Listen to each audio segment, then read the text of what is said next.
Welcome home to philosophy, where we wonder about everything and anything is possible.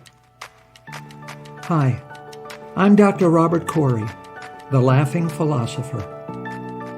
Life is complicated. The world is complicated, and you are complicated. Figuring out how to live a happy, meaningful life, guided by wisdom and reason, is not easy. Is life a game? What is love? Should I fear death? Is this a just world? Almost from the moment of birth, you've been told how to behave, how to fit in, and how to fulfill other people's expectations. You fear that you will lack importance or cease to exist in the lives of others if you think for yourself and question the rules and roles you've been told define you. Wisdom and reason will remove this illusion so you can live authentically in the world around you, find your true purpose, and become your real self. Episode number 50. What is your relationship with money? What is your relationship with money? If you believe, as you've been told, almost from the moment of birth, then your relationship with money is simple and uncomplicated. The meaning of life, your life, is to desire, acquire, and possess money. Lots of money, more than enough money. Everything and everyone else in your life only exists to be used as a means to this end. So, in college, you studied law instead of art. You married your boss's daughter instead of the girlfriend who worked as a waitress to pay your way through law school. You forced your wife, your ex-wife, to have an abortion instead of another daughter. Now your trophy wife is often mistaken for your trophy daughter. You are mistaken for your trophy wife's trophy father. And your real trophy daughter is mistaken for your trophy wife's trophy mother. Sadly, a wife or daughter is not someone to show off. A human being is not something to show off. Truthfully, as a slave of money, you said and did some unforgivable things. You may feel guilty, but guilt is just an excuse to avoid changing your behavior. No one told you that you don't have to accept every relationship that life hands you. And you never learned that you have the power to refuse as well as accept this relationship with money. You can choose not to be its slave. Possessing lots of money, fame, or power feels satisfying, but we tend to confuse satisfaction with pleasure, and pleasure with happiness. Yet, these things have never been a guarantee of happiness. Socrates walked barefoot everywhere, even in winter snow. He was known as both the wisest and the ugliest man in Athens. He never had a real job. He had a wife and 3 sons and no income. All day long, he preferred to stand outside a local shoe store in long conversations with strangers and friends. To be a great philosopher, one must live a great philosopher's life. Socrates was a great philosopher, and Socrates was happy. Diogenes chose to live in a discarded wine barrel on the streets of Athens. He owned nothing. He begged for everything. He practiced rejection by begging from statues. He urinated in public and barked at strangers like a dog. He was rude to Alexander the Great. He ridiculed his friend Plato. And Diogenes was happy. Ludwig Wittgenstein is considered by some, and by me, to be the greatest philosopher of the 20th century. He was once the wealthiest man in Europe. But Ludwig was depressed, so he gave away his entire fortune to his brothers and sisters. He worked as a public school teacher and lived on so little money that he once had to borrow taxi fare from his friend, Bertrand Russell. And Wittgenstein was happy. At his death in 1951, Wittgenstein's last words were, "Tell them I've had a wonderful life." Wittgenstein and I breathed the same air for 17 days. So what secrets do philosophers seem to know about money and happiness that you need to learn? Money may be why you live, but it doesn't have to be how you live. Think for yourself. Learn to see your own life and happiness through your own eyes and not in the lives of others. Live your own life in your own way through what you deem virtuous and relevant. The only opinion of you that matters is yours. You are your own supreme being.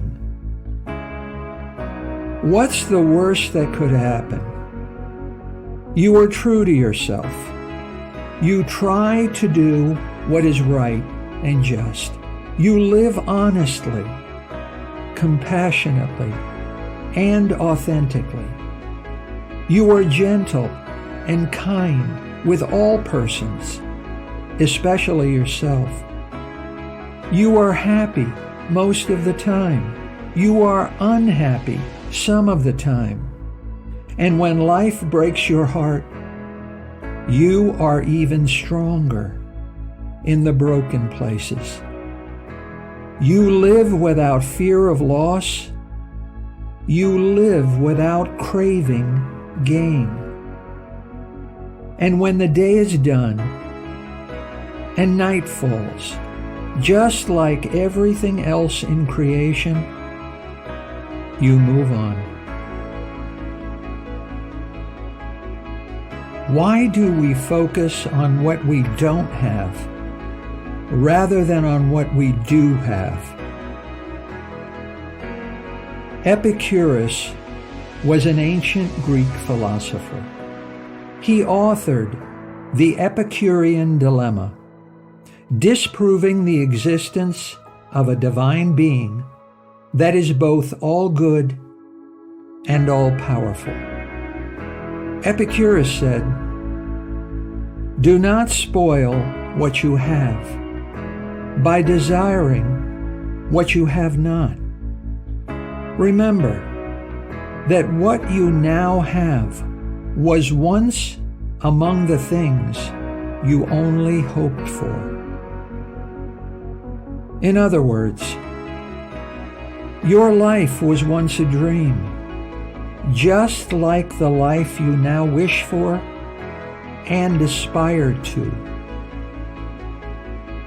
Don't meditate on what others have that you lack. Consider what you have that others wish for. You have no idea how many people aspire to what you have.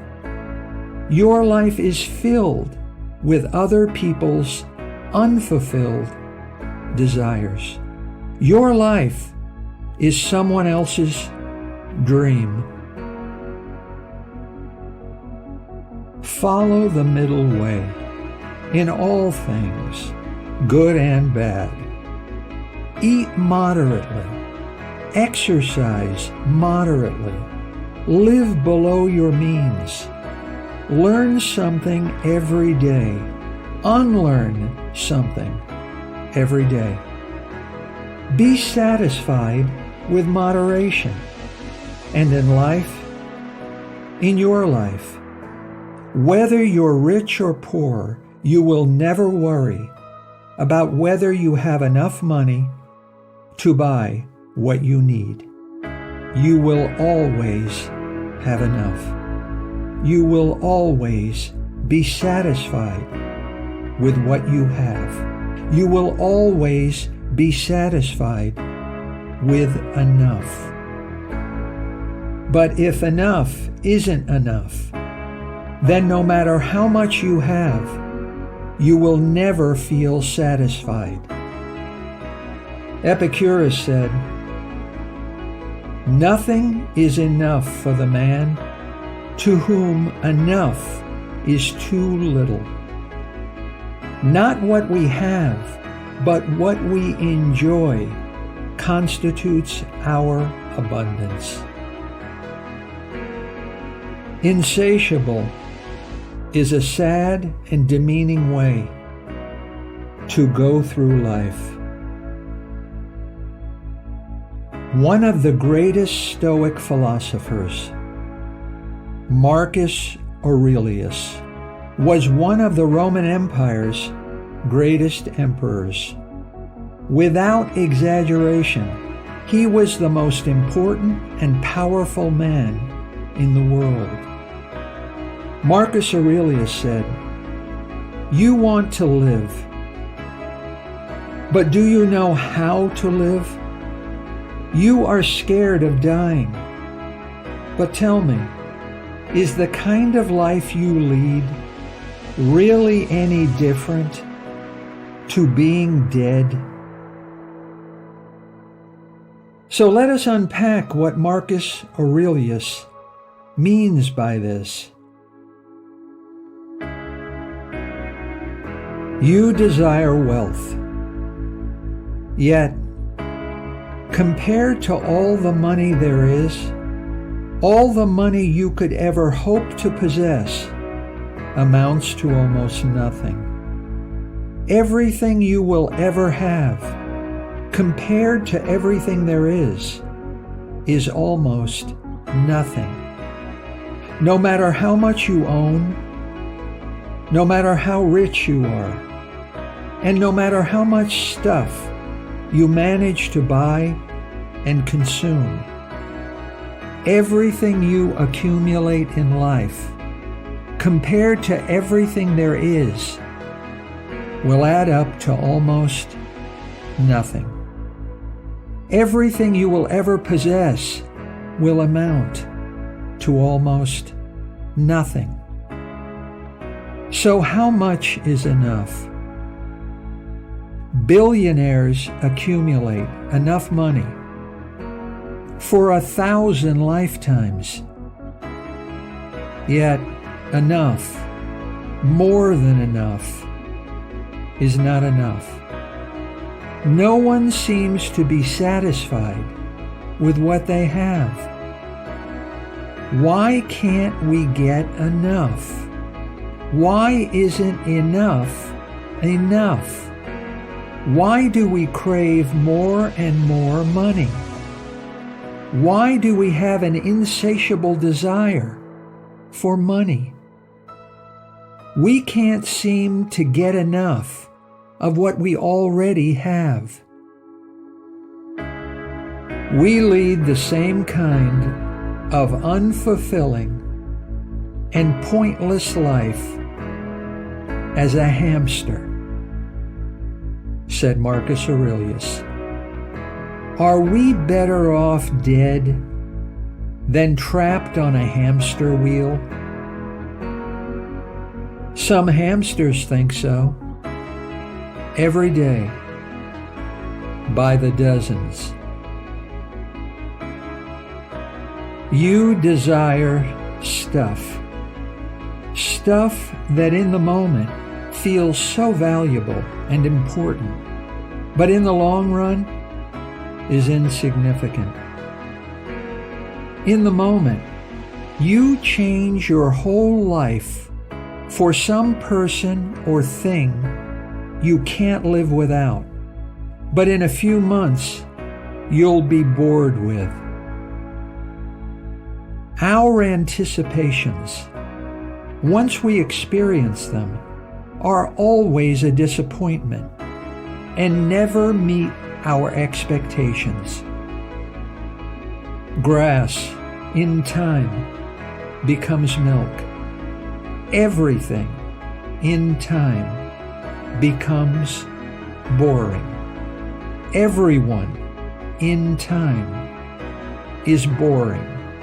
Your husband is boring. Manned spaceflight is boring. Disney World is boring. God is boring. Seneca was one of the most insightful and influential Stoic philosophers of ancient Rome. Seneca said, "Until we have begun to go without them, we fail to realize how unnecessary many things are. We've been using them, not because we needed them, but because we had them." In other words, unnecessary stuff become possessions. Possessions quickly become conveniences. And conveniences quickly become necessities. You already have all you need. You already have enough. Greed and envy are a waste of time. You desire fame, but popularity fades. Fame is fleeting. People are easily bored, lose interest, and move on. The more people who know your name, the more people who will have forgotten it. No one is remembered, and everyone is forgotten. Frank Sinatra is forgotten. Elvis is almost forgotten. The Beatles will be forgotten. Your great-grandfather is not remembered. You will not be remembered. It is better to face life as a nobody said Marcus Aurelius. Once a somebody who must face life as a has-been is better off dead. Some has-beens think so every day by the dozens.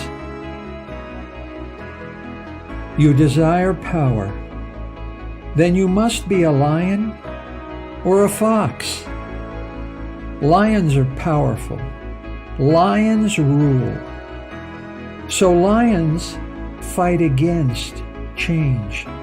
Lions are on top and happy with the world as it is. Lions fight to hold on to power. Foxes are powerless. Foxes want power. Foxes fight for change. Foxes fight to gain power. For every powerful lion, there is a charm of cunning foxes, busily trying to undermine and overthrow him. Sometimes the foxes succeed. Then the foxes become the lions, and the lions become the foxes, and the fight for power never ends. Seneca said, "We should not, like sheep, follow the herd of creatures in front of us, making our way where others go, not where we ought to go."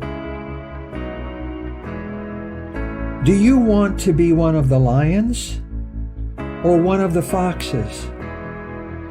What kind of life do you want to lead? A life of fighting not to lose power, or a life of fighting to gain power? As the most powerful man in the world, Marcus Aurelius believed you should just stop fighting altogether.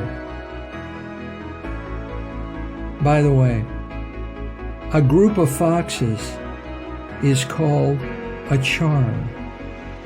Isn't that charming? And so, a life of craving and grasping for wealth, fame, and power is almost as empty, monotonous, and unfulfilling as death. You fear death, so you fear change. Yet, change is a reality. Safety is an illusion. All the money, prestige, and power in the world cannot protect you.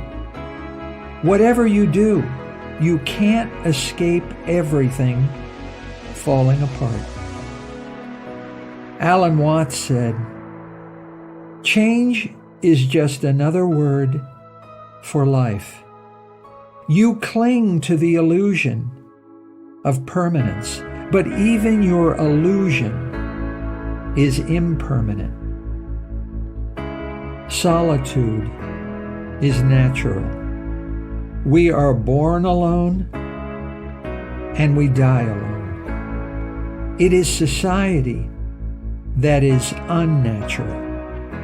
The need to belong is unnatural.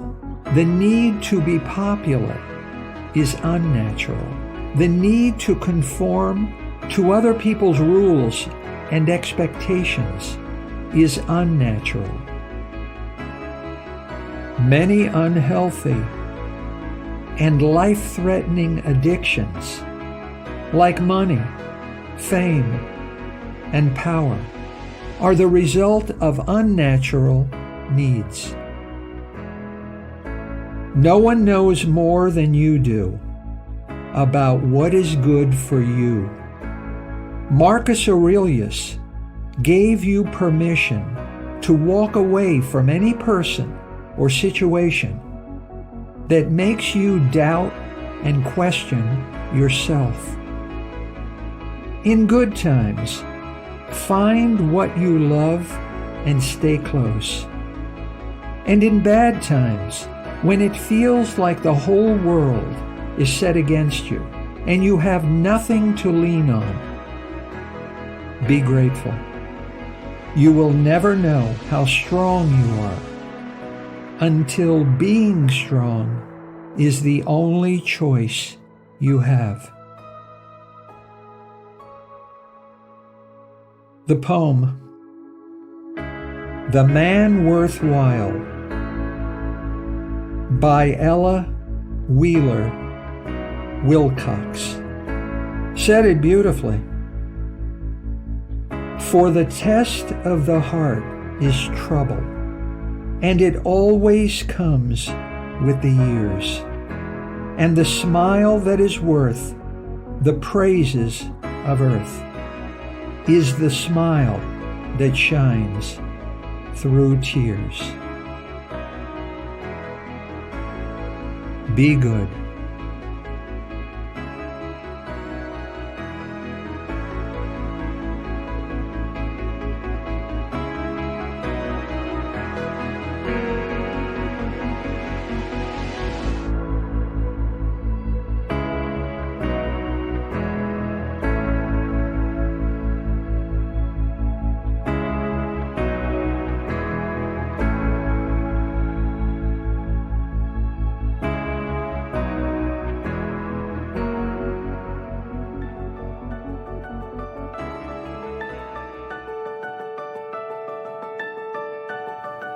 Thank you for listening. I hope you will take what you've learned and be a better person. Think for yourself. Question everything. Accept nothing that does not agree with your own reason and good sense. And I promise you, despite its sham and drudgery, you will get on pretty well in this crazy world. I'm Dr. Robert Corey. Until we meet again, be good.